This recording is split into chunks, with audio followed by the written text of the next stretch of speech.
오늘은 우리들의 인생 가운데 정말 중요한 순간들, 중요한 결단의 시간들이 많이 있을 텐데 그 결단의 순간과 중요한 시간들을 놓치지 않은 그런 저와 여러분들이 되기를 주님의 이름으로 축복합니다. 누구나 살면서 인생에 3번의 기회는 온다고 합니다.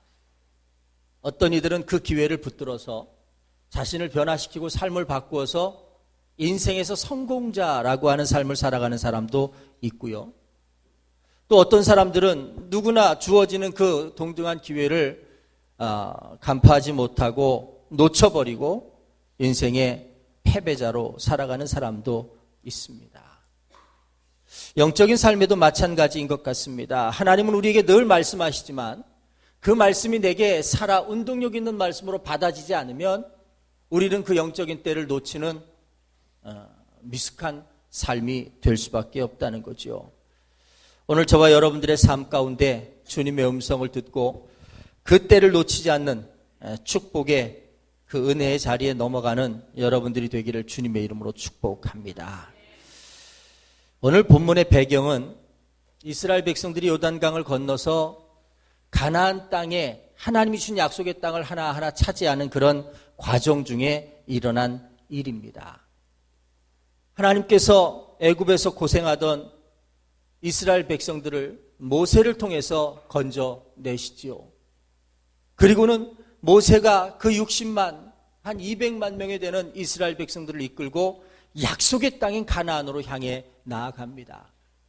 과정 중에 불순종도 있었고 원방도 있었고 불평도 있었지만 하나님의 백성들은 하나님께 순종하는 법을 배우고 하나님의 말씀을 따라 살아가는 법을 배우기 위하여 광야에서 40년의 시간들을 훈련의 시간들로 보내게 되지요. 그리고는 마지막 이제 요단강을 건너기 직전에 이르러서 모세는 그곳에서 죽게 되고 그리고 그 뒤를 이어서 여호수아가 그 백성을 이끌고 가나안 땅에를 들어가게 됩니다. 사실은 그 사이에 므낫세 지파와 그리고 르우벤 지파와 그리고 갓 지파, 그런데 이 므낫세 지파는 절반의 지파인 반 지파가 이 두 지파 반이 요단강을 건너지 않고 지금의 요르단 땅에서 여기도 좋은데 우리가 굳이 뭐 이렇게 노력하면서 해야 할 필요가 있을까 하는 생각에 요르단 땅에 머무르게 되지요. 그리고는 그들을 남겨두고 여호수아가 이제 요단강을 건너서 여리고 성으로부터 시작해서 차례차례 성을 점령하며 자손들에게 땅을 나누어 줍니다. 요단강을 건넜을 때는 유다 지파에게 그리고 에브라임 지파에게 그리고 므낫세 반 지파에게 땅을 나눠줘서 전부 5 지파가 땅을 이미 분배를 받았습니다. 그리고는 오늘 본문 여호수아 18장이 시작이 되는 거지요. 1절에 보시면 이스라엘 자손의 온 회중이 실로에 모여서 거기서 회막을 세웠다라고 합니다. 땅은 그들 앞에서 돌아와 정복되었다라고 합니다. 어느 정도 아마 이 말씀으로 보면 정복의 전쟁이 어느 정도 진행되고 마무리쯤 되는 그런 시간인 것도 같습니다. 그곳에서 성읍을 짓고 회막을 짓고 거하는 그런 이스라엘 백성들의 모습이 보여집니다. 그런데 문제는 뭐냐 하면 5개 지파는 땅을 분배받았지만 아직 7개 지파는 땅을 분배받지 못한 상황이라는 겁니다. 이러한 상황 중에 7개 지파 어느 누구도 불평하지 않는 모습이 기이합니다. 왜 그랬을까라고 하는 거죠. 사실은 이 모습을 보면서 오늘 본문에 우리가 여러분들에게 또 하나님께서 우리에게 주시는 분명한 말씀이 있음을 저는 깨닫게 됩니다. 여기 말씀에 보면 3절에 여호수아가 이스라엘 자손에게 이르되 너희가 너희 조상의 하나님 여호와께서 너희에게 주신 땅을 점령하러 가기를 어느 때까지 지체하겠느냐라고 책망합니다. 영적인 통찰력을 가진 여호수아는 지금 지체하고 머뭇거리고 있는 7 지파의 하나님의 백성들에게 책망하듯 왜 지금 너희가 지체하고 있느냐라고 하는 말씀으로 3절의 말씀을 선언하고 있다는 겁니다. 사실은 7지파의 마음들 가운데는 어느새 게으름이 차지하고 있었습니다. 그 게으름은 어떻게 보면 영적인 게으름일 것이라고 하는 생각이 들게 됩니다. 김남준 목사님이라고 하는 분이 이 게으름에 대한 신앙적 정의를 이렇게 내리시더라고요. 거룩한 삶의 은밀한 대적이다라는 거죠. 거룩한 삶의 은밀한 대적. 하나님의 자녀는 거룩한 삶의 은밀한 대적.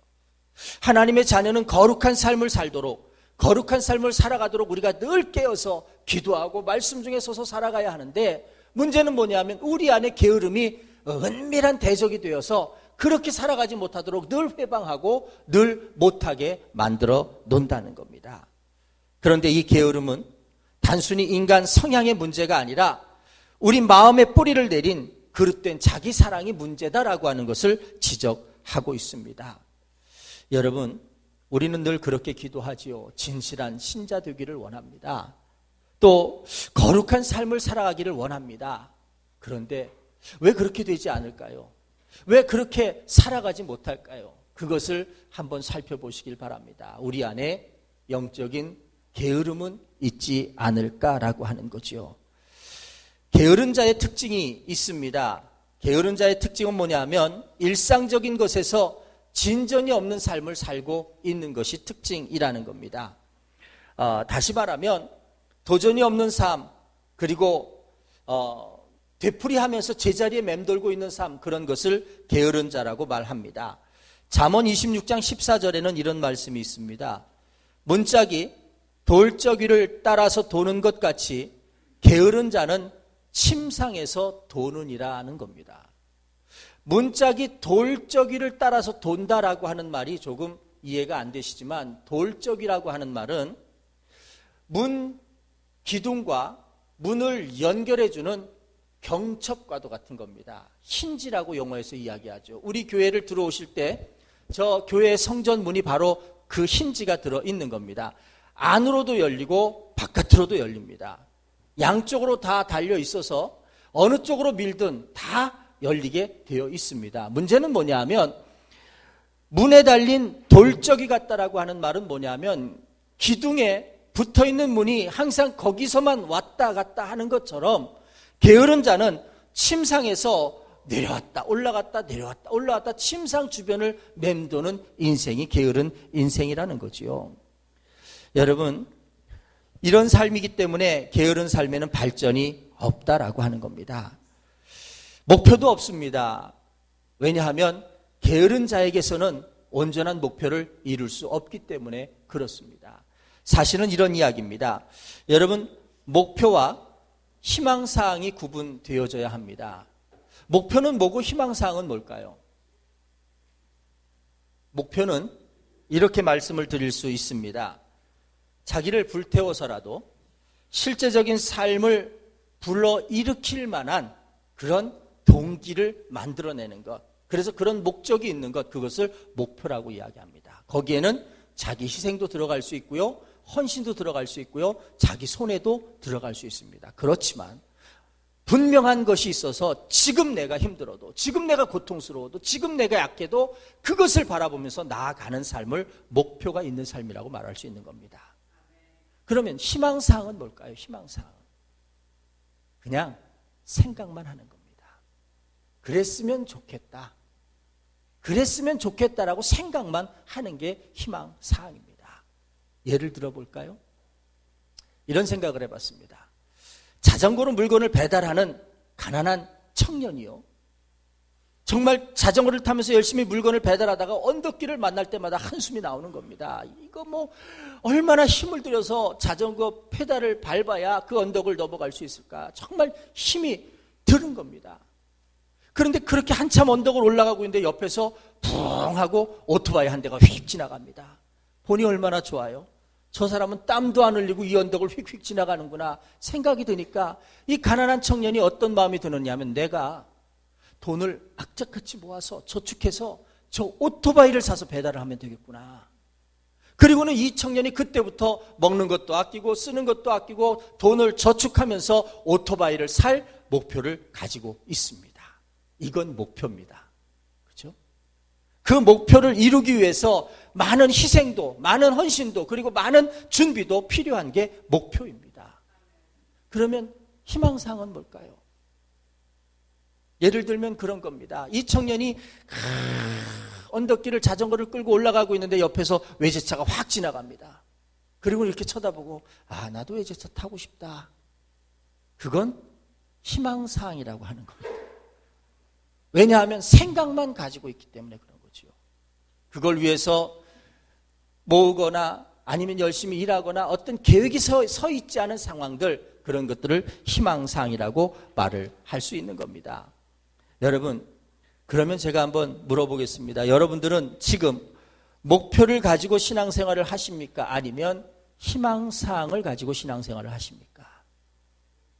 오늘 지금 7지파가 실로에 모여서 여호수아에게 책망을 듣는 이 상황은 그 백성들이 목표를 가지고 있는 신앙일까요? 아니면 희망사항을 가지고 있는 신앙일까요?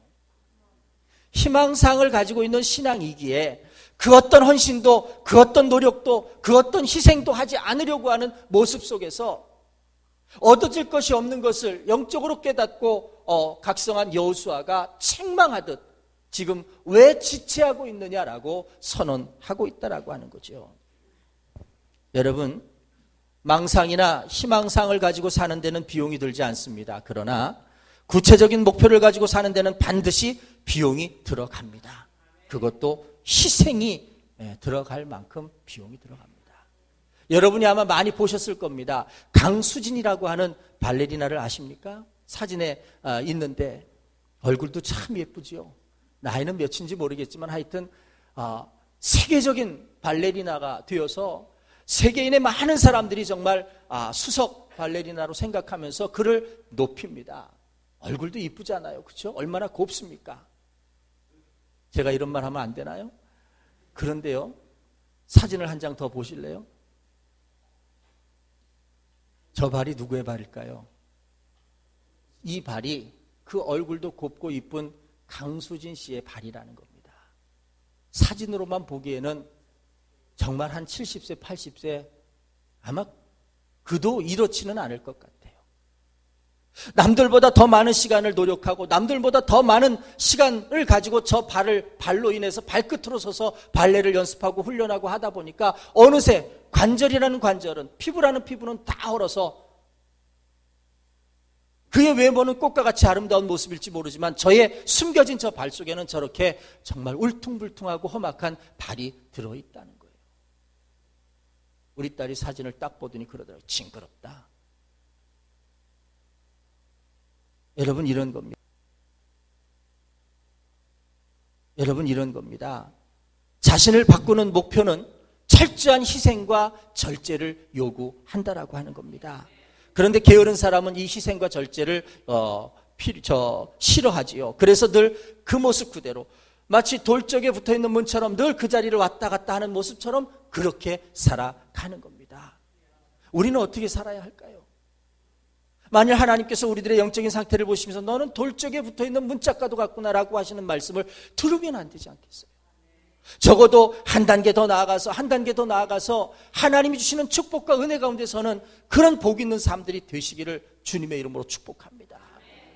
저는 어릴 때부터 교회를 드나들면서 하나님의 말씀 속에 온전한 믿음의 삶과 신앙생활을 하면서 그들의 삶이 축복받고 정말 큰 은혜와 축복 가운데 놓여지는 많은 가정들의 모습을 보면서 자랐습니다. 제가 여러분들의 모습을 보면서 저도 그런 꿈을 꿉니다.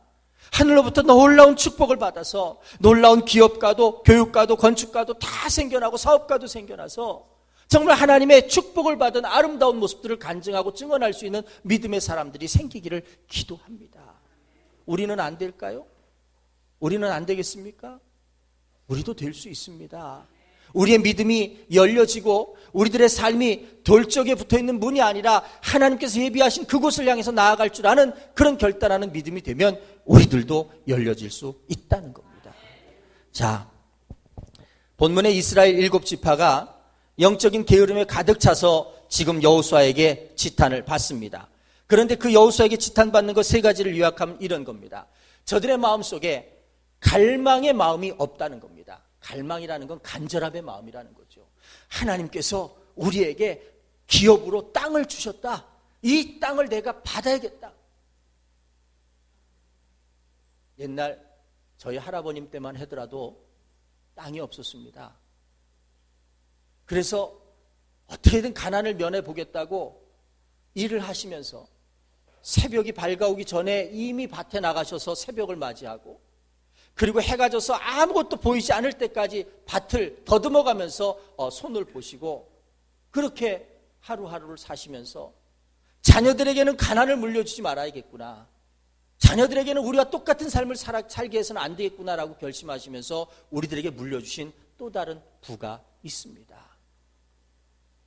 그때 생각해보면 얼마나 땅에 대한 마음이 간절했을까. 이스라엘 백성들은 땅 하나가 없었습니다. 머무를 땅이 없었습니다. 그래서 맨날 이리저리 쫓겨다니거나 유리하는 그런 방황하는 삶을 살았습니다. 그런데 하나님께서 축복의 땅 가나안을 예비해 놓으시고 그곳으로 너희들을 불러들이시고, 그래서 축복의 땅이라고 말씀을 하시는 겁니다. 그런데 지금 이스라엘 백성들 7지파 이들의 마음속에는 그 축복의 땅을 갈망하는 마음이 없더라는 겁니다. 그것이 첫 번째 문제였고, 두 번째는 하나님이 주시는 축복을 귀하게 여기지 않았다는 겁니다.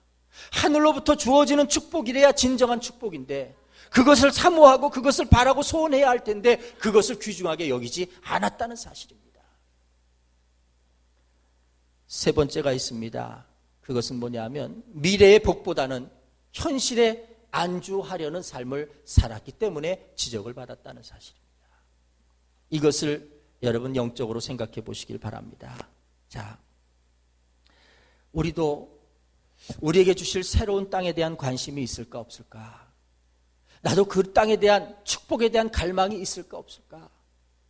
얼마나 내가 지금 삶에 안주하고 더 앞으로 나아가고자 하는 그런 삶에 대해서 기대도 하지 않고 있지는 않을까 한번 생각해 보시기를 바랍니다. 정말 문제는 무엇이냐면 지금 우리도 이런 영적인 게으름 속에 가득 차 있어서 여호수아의 통찰력을 가진 어떤 사람이라도 왜 당신 그러고 있습니까? 왜 당신 이거밖에 되지 않습니까? 라고 말할 수 있다라고 하는 거예요. 여러분, 오늘 우리에게 주어진 중요한 순간이 있습니다. 하나님이 우리에게 알게 하시고 깨닫게 하시고 명령하신 것 가운데 한 가지가 뭐냐면 감사하라는 겁니다. 그러면 우리는 늘 육신적인 생각에 그렇게 감사합니다. 올해는 감사할 게 하나도 없습니다. 흉년도 들었고요. 농사도 잘 되지 않았고요. 배추도 잘 여물지 않았습니다. 드릴 게 없습니다. 받은 게 없으니까요. 정말 그렇겠습니까? 우리가 지금 숨 쉬고 있으며, 우리가 지금 누리고 있으며, 우리가 지금 하나님을 향해 시선을 돌리고 있으며, 이런 모든 것들이 정말 하나님 앞에 감사할 거리가 아닐까요? 하나님은 감사를 통해서 우리에게 알게 하고 싶으신 것이 있습니다. 하나님은 부족한 분이 절대 아니시라. 하나님이 무언가를 필요해서 너희들에게 요구하는 그런 분은 아니시라는 겁니다. 그런데 문제는 뭐냐면 우리가 그렇게 하게 될 때에 그것을 통해서 더 풍성한 복을 누리고 하나님께서 약속하신 축복의 자리를 나아갈 수 있는 그런 믿음의 단계가 넓혀지기 때문에 우리들에게 그것을 깨닫게 하신다는 거죠. 오늘 말씀이 그렇게 시작합니다. 4절의 말씀에 보면 너희는 각 지파에 3사람씩 선정하라. 내가 그들을 보내리니 그들은 일어나서 그 땅에 두루 다니며 그들의 기업을 따라 그 땅을 그려가지고 내게로 돌아올 것이라. 사실 오늘 이 그림을 그려가지고 오라라고 하는 건 돌아가신 우리 김우영 목사님이 늘 소망과 믿음 가운데 제목을 가지고 말씀하셨던 내용입니다. 저는 오늘 이 말씀을 그냥 제목만 제 가슴에 품고 오늘 여러분들에게 또 오늘 여호수아 18장에 있는 말씀을 통해서 오늘 우리들에게 하나님께서 여호수아를 통해 무엇을 말씀하고 있는가를 분명히 주목하기를 소원합니다. 여러분 이 18장 4절의 말씀 중에 3가지의 문장을 꼭 기억하시길 바랍니다. 첫 번째는 뭐냐면 일어나 그 땅에 두루 다니며라는 말씀입니다. 자, 이 말씀이 무슨 말씀이겠습니까? 지금 여호수아는 이스라엘 자손들에게 왜 하나님께서 너희들에게 주신 땅을 취하러 가지 않느냐, 왜 지체하고 있느냐 책망합니다. 여러분 잘 보십시오. 이미 하나님께서 우리들에게 주신 땅이라는 겁니다. 이미 우리 것이 될 거라는 겁니다. 이미 허락되어진 땅이고 우리는 가서 살기만 하면 되는 땅이라는 겁니다. 여러분, 영적인 순서는 그렇습니다. 하나님은 우리들에게 축복하실 때에 지금 내가 살고 있는 현재의 모습이 아니라 어쩌면 우리들 앞에 있는 한 발 앞서 있는 미래의 자리에 우리들의 복을 갖다 놓으신 것 같습니다. 그리고는 우리들에게 바라는 단 한 가지가 있다면 거기에 머무르지 말고, 거기에 멈춰서지 말고 한 발만 더 믿음으로 나아가서 내가 내게 약속한 축복을 거머쥐어라 라고 말씀하시는 것 같습니다. 여러분, 우리 앞에 하나님의 응답을 놓아놓으시고는 그곳으로 나아오라고 우리에게 믿음의 요구를 하시는 것이 하나님의 축복이라는 거지요. 그런데 문제는 그런 겁니다. 우리가 결코 믿음으로 그 한 걸음을 뛰지 않으면 그 축복은 결코 얻을 수 없다는 게 문제입니다. 앞으로 나가기를 지체한다면 그만큼 우리들에게 주어지는 축복이 유보된다는 것을 우리가 깨달아야 되는 거지요. 여호수아는 지금 멈춰서 있는 7지파를 보면서 이것을 경험합니다. 아무리 전쟁이 마무리되었다고 한들, 그리고 또 여러 가지 삶의 편의가 많이 좋아졌다고 한들, 그러나 너희들에게는 아직 하나님께서 약속하신 축복이 이루어지지 않았다라고 하는 사실을 알아야 한다는 겁니다. 여러분, 우리는 어떻습니까? 삶이 피곤하고 힘들고 고단하지요. 또 여러 가지 문제로 지치고 힘들어서 또 여러 가지 실망과 좌절로 낙심 중에 있을 수도 있지요. 그것이 여러 가지로 복합적인 삶이 되어서 게으름의 모습이 되었을 수도 있겠지요. 아니, 이것보다 더한 상황도 있을 수 있을 겁니다. 너무 두려워서, 앞일에 대한 것이 너무 두려워서 지금 내가 손을 내밀지 못하고 발을 펼치지 못하고 그냥 그 자리에 움츠려서 있는 모습이 있을 수도 있겠지요. 더 나아가서 지금이 너무 좋아서, 현재의 안정된 이 모습이 너무 좋아서 이거가 이 위기 가운데 둘 수 없다라고 생각하면서 움직이지 않으려고 하는 모습도 있을 수 있겠지요. 이게 지금 실로에서 회막을 짓고 멈춰 서 있는 7지파가 가지고 있는 상태요. 오늘 영혼의 자리에 더 이상 축복의 자리로 나아가지 못하는 정체되어 있는 우리들의 모습일 수 있다는 사실입니다. 여러분, 믿음은 성장해야 합니다. 하나님의 은혜는 거듭거듭 우리들에게 주어지면서 하나님이 원하시는 완전한 성화된 백성으로 살아가기를 원하십니다. 어제의 내가 아니라 오늘은 어제보다 더 한 걸음 더 나아가고 진일보한 믿음의 사람이 되기를 원하신다라고 하는 거죠. 진일보한 믿음의 사람이 되기를 원하신다라고 하는 거죠. 그래서 여호수아는 일어나라고 합니다. 그리고 그 땅을 두려워하지 말고, 그 땅에 대해서 무서워하지 말고 두루 다니면서 정말 조목조목 비전을 가지고 그림을 그려오라고 말씀하고 있습니다. 무엇이겠습니까? 희망상으로 살아가는 삶이 아니라 목표를 가지고 살아가라는 말씀이겠지요. 여러분, 우리들에게도 이런 모습이 있어야 합니다. 막연히 제가 축복받는 것이 희망사항입니다는 아닙니다. 제가 복을 받기 위해서 이렇게 하겠습니다. 눈물겨워도 희생이 되어도 내가 손해가 나도 내가 아까워도 하겠습니다 라고 하나님 말씀대로 결심할 수 있는 우리의 모습이 되어야 한다는 겁니다.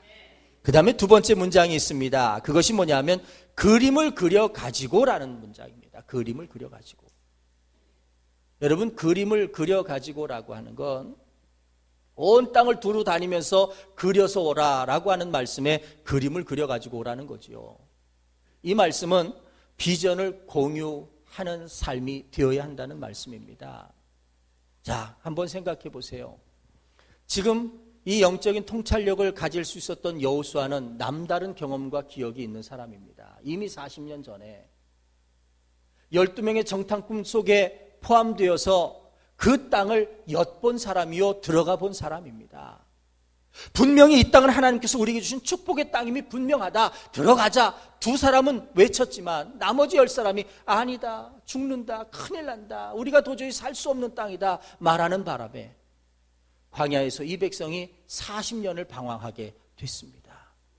그리고 그때 불평하고 그리고 그때 부정적인 생각을 가지고 이 땅은 하나님이 주신 축복의 땅이 절대 아니다라고 생각했던 그 사람들은 단 한 사람도 살아서 그 땅에 들어간 사람이 없었습니다. 지금 여호수아 18장에 있는 이 말씀은 오직 그때 당시에 여호수아와 갈렙만 살아있고 나머지는 다 광야에서 40년 동안 죽어갔습니다. 그리고 그의 2세들이 자라서 지금 이 군단을 이루고 있는 거지요. 그러니 지금 여호수아에게는 무슨 기억이 있느냐면 그때의 기억이 있는 겁니다. 아무리 두렵다고 한들 하나님이 함께 하시면 무서울 것이 없는데, 아무리 저들이 대단하다고 한들 하나님이 우리에게 주셨다고 한다면 그건 우리 땅인데, 이 믿음이 있기 때문에 가라는 겁니다. 지금 너희들이 무엇이 두려워서 지체하고 있는지 내가 엿볼 수 있는데, 지금 너희들이 무엇 때문에 못 움직이는 건지 내가 볼 수 있는데, 그러나 손에 날 거 없으니까 그 땅을 향해 가라는 거지요. 여러분, 오늘 우리들에게도 동일한 말씀이 들려집니다. 어떤 것이 우리가 하나님 앞에 정말 주신 기업을 복으로 얻고 그 기업 안에서 복된 삶을 살아갈 수 있느냐, 어쩌면 영적인 통찰력을 가진 그 어느 누구를 통해서라도 우리에게 깨닫게 하시고 알려주실 수 있다는 말씀이죠.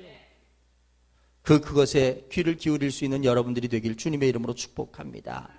오늘 본문의 말씀에 그렇게 이야기를 합니다. 비전을 공유하라는 말씀은 여호수아가 그 남겨진 7지파에게 명령하기를 어떻게 명령하느냐 하면 각 지파당 3사람을 뽑아서, 그러면 합이 몇 명입니까? 21명입니다. 뭐 이렇게 긴장을 하십니까? 산수를 시켜서 그러십니까? 7지파에 3사람씩 뽑아서 21명을 그 땅에 보내라는 거죠. 지금 그 믿음의 경험과 확신을 가지고 있는 사람은 사실은 나이든 여호수아와 갈렙밖에 없습니다. 중요한 비전의 법칙 가운데 한 가지가 있는데 그것이 뭐냐 하면 공유하라는 겁니다. 공유하라는 것. 이런 거지요. 목사가 어떤 모습을 보고 와서 우리 교회가 이렇게 바뀌어야 됩니다. 유아실도 이렇게 좀 바뀌어야 되고 이렇게 변해야 됩니다. 제가 10번 말해도 여러분들의 가슴에는 한 번이나 울릴까 말까 할 겁니다. 그런데 내가 10번 말하는 시간 동안에 차라리 교회 장로님과 권사님과 집사님들을 데리고 그런 교회를 한번 갔다 오면 되는 겁니다. 이게 공유입니다. 지금 여호수아는 남겨진 7지파에게 각기 3사람씩 뽑아서 그들을 보내라, 그림을 그려가지고 오라라고 하는 이 말씀은 무엇이냐면 가서 직접 하나님이 어떻게 역사하시고 우리들에게 주어지는 축복이 어떤 것인지를 보고 비전을 공유하고 오라는 거겠지요. 그 땅에 가서 내 아내와 내 자녀들이 어떻게 살아갈 것인가, 또 살아가는 모습들을 보면서 비전을 갖게 되는 거죠. 그렇게 해서 21명의 비전을 품은 사람들이 생겨지게 되면 지금 지체하고 있는 7지파를 이끌어갈 수 있는 지도자들이 될 수 있다는 소망이 있는 거지요. 식어버린 열정의 불을 지피기 위해서 이렇게 21명의 정탐꾼을 또 보내서 그림을 그려가지고 오라라고 말씀하고 있다라고 하는 거죠. 여러분, 오늘 저와 여러분들이 하나님의 나라와 하나님의 세계에 대한 동일한 비전을 품기를 주님의 이름으로 축복합니다. 적어도 이 교회에서는 하나님의 역사가 이루어지고 하나님이 계획하신 일들이 이루어지고 그것이 누구의 이익이나 누구 개인의 어떤 소욕이나 욕심이 아니라 하나님이 기뻐하실 만한 일들을 이루어갈 수 있는 동일한 비전을 갖는 여러분들이 되기를 주님의 이름으로 축복합니다. 그 다음에 3번째 문장이 뭐냐 하면 이제 마지막 부분에 보면 내게로 돌아올 것이라는 문장입니다. 자, 문장 3개를 말씀드렸습니다. 첫 번째는 일어나 그 땅을 두루 다녀라 라고 하는 문장이고, 두 번째는 그림을 그려 가지고 오라 라고 하는 말씀이고, 세 번째가 내게로 돌아오라 라고 하는, 다 4절에 있는 말씀을 지금 여러분들에게 드리고 있는 겁니다. 여러분, 이 말씀에 중요한 것이 있습니다. 우리가 어떤 인생의 그림을 그렸다면, 우리가 축복받을 하나님의 약속을 기억하면서 어떤 우리들의 삶의 그림을 그렸다면 그 그림을 하나님 앞으로 가져오시기를 부탁을 드립니다. 그러면 하나님께서 그 그림을 보시고 우리의 믿음의 그림을 보시고 그 위에 축복하실 것입니다. 오늘 성경 그 읽은 4절 이후의 말씀은 그렇습니다. 그 땅의 그림을 그려가지고 오면 7지파가 각 그려온 그림들을 놓고 여호수아는 어떻게 하겠느냐라고 이야기를 할 때 하나님 앞에서 제비뽑기를 하겠다고 합니다. 제비뽑기는 될 대로 되라 하고 던져놓는 것이 아닙니다. 하나님께서 어떤 것에 선입견을 두지 않고 하나님께서 정하시는 그 지파가 정확하게 그 땅을 받을 수 있도록 정해 주신다는 믿음입니다. 하나님 앞에서 하나님이 정해 주신다는 믿음이라는 거죠. 자, 왜 내게로 돌아올 것이라고 하는 말씀을 하느냐 하면 바로 그것을 이루시는 분이 하나님이시기 때문에 우리가 가져온 그림을 승인받는 것도 하나님 앞에서 받아야 한다는 겁니다. 하나님께서 판단하시고 하나님께서 정해주시고 하나님께서 축복해 주셔야 그것이 비로소 우리에게 축복의 땅이 될 수 있다는 말씀이죠. 잠언 16장 1절의 말씀이 그렇습니다. 마음의 경영은 사람에게 있어도 말의 응답은 하나님으로부터 난다라는 말씀이죠. 시편 127편 1절의 말씀도 그렇습니다. 여호와께서 집을 세우지 아니하시면 세우는 자의 수고가 헛되고 여호와께서 성을 지키지 아니하시면 파수꾼의 경성함이 허사다라고 말씀합니다. 하나님이 하시지 않으면 안 된다는 겁니다. 여러분, 오늘 우리들에게 나누어진 하얀 백지 위에 우리의 축복의 밑그림을 그릴 수 있는 여러분들이 되길 주님의 이름으로 축원합니다. 감사절기는요, 되길 주님의 이름으로 축원합니다. 감사절기는요, 우리에게 받을 축원합니다. 감사절기는요, 우리에게 받을 축복의 분량들을 저마다 고백하는 절기입니다. 얼마나 큰 축복을 받았느냐가 그가 드리는 예물과 그가 드리는 헌신과 그가 드리는 이 감사의 절기를 통해서 드러나고 나타난다는 겁니다. 우리가 과연 그만큼만 받았을까요? 그 정도만 되어 있을까요? 그렇지 않겠죠. 오히려 이 모습을 보면서 서운하실 분이 하나님이실 것 같아요. 오늘 우리들의 온전한 모습으로 하나님 앞에 하나님이 인정하실 만한 믿음의 밑그림을 그려가지고 나올 수 있는 여러분들이 되시기를 주님의 이름으로 축원합니다. 이런 동화 한 가지를 말씀드리고 오늘 말씀을 마치겠습니다. 알래스카에 이런 새가 있답니다. 날 밝으면 집지을이라는 새라는 거죠. 새의 이름이 날 밝으면 집지을이라는 새라는 겁니다. 이게 동화인데 그 알래스카의 밤이 얼마나 춥겠습니까? 해도 안 뜨면. 이 새가 집이 없으니까 그냥 가만히 있지를 못하고 몸을 계속 움직여야 살 수 있으니까 계속 날개짓을 하면서 힘이 들기는 하고 살기는 살아야겠고, 그래서 그의 입에서 나오는 소리가 뭐냐면 날 밝으면 집지으리, 날 밝으면 집지으리 하고 밤새 퍼덕거린답니다. 얼마나 힘들겠습니까? 그러다 정말 날이 밝았습니다. 집을 줬을까요? 집을 줬을까요? 그러면 이 동화가 이루어지지 않죠. 해가 떠서 조금 따뜻해지니까 밤새 잠을 못 잤잖아요. 잠 좀 자고 집을 져야지 하고 잠을 잔답니다. 그리고 조금 잠을 자고는 눈을 떠서는 배가 또 고프니까 밥은 먹고 집은 져야 되지 않겠니? 그리고 또 좀 미뤄놓는답니다. 그러다가 점심때가 돼서 또 해가 너무 좋으니까 야, 날도 좋은데 좀 놀다가 져야 되지 않겠냐? 그러다가 저녁때가 됐죠. 저녁은 먹고 져야지. 그래, 밥해 먹다 보면 또 밤이 된다는 겁니다. 그러면 어떻게 됐습니까? 집을 못 졌으니까 또 밤새 퍼덕거리면서 날 밝으면 집 져야지, 날 밝으면 집 져야지. 다 웃으시지만 어쩌면 이게 우리들의 영혼의 모습이 아닐까 생각이 들어가는 겁니다. 알지만 무엇이 편안하고 무엇이 안락하고 무엇이 있어야 되는지는 알지만, 그런데 우리가 게으르고 영적인 이 게으름 때문에 지금 이 순간을 놓치고 있다는 거죠. 오늘 저와 여러분